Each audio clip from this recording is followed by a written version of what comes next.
कल है नरसिम्हा जयंती। भगवान नरसिम्हा भगवान विष्णु के चौथे अवतार हैं।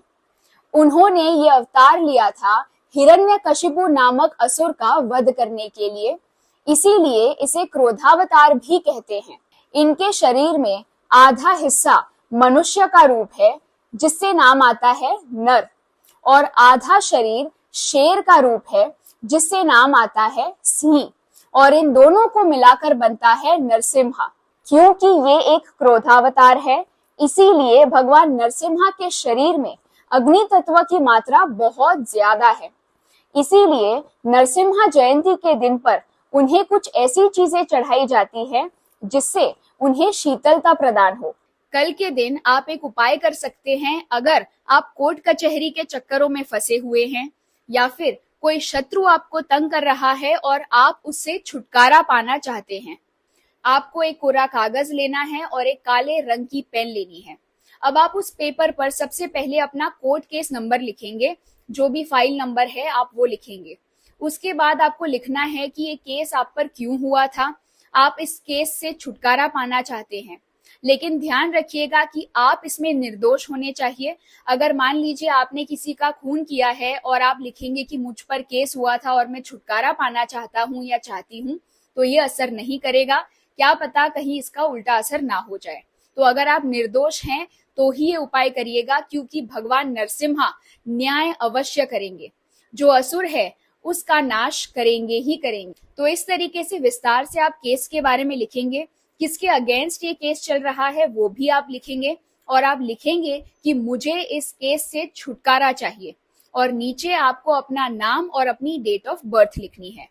मान लीजिए कोई शत्रु आपको तंग कर रहा है, तो आप पेपर पर लिखेंगे कि मुझे इस फला फला व्यक्ति से छुटकारा चाहिए, मुझे उसके बुरे प्रभाव से मुक्ति चाहिए, ये फला फला व्यक्ति मेरे जीवन से चला जाए।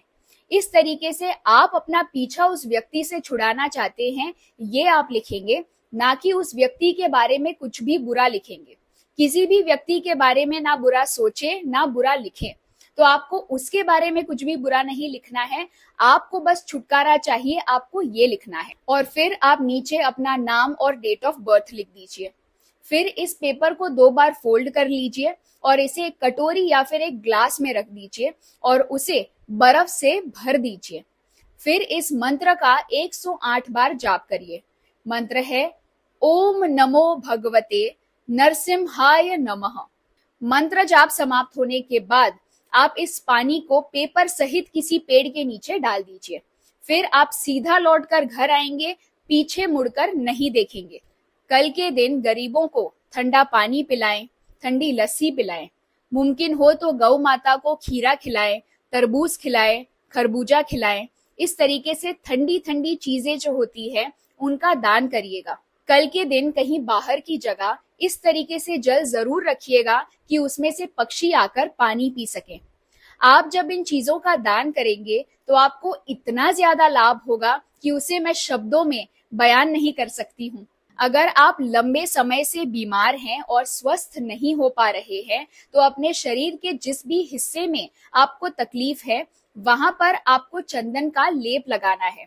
इस लेप को आप पूरा दिन लगा के रखें और अगले दिन आप जब नहाएंगे तो ये चंदन का लेप अपने आप पानी के साथ निकल जाएगा और आपको उस हिस्से में थोड़ा थोड़ा फर्क दिखने लगेगा।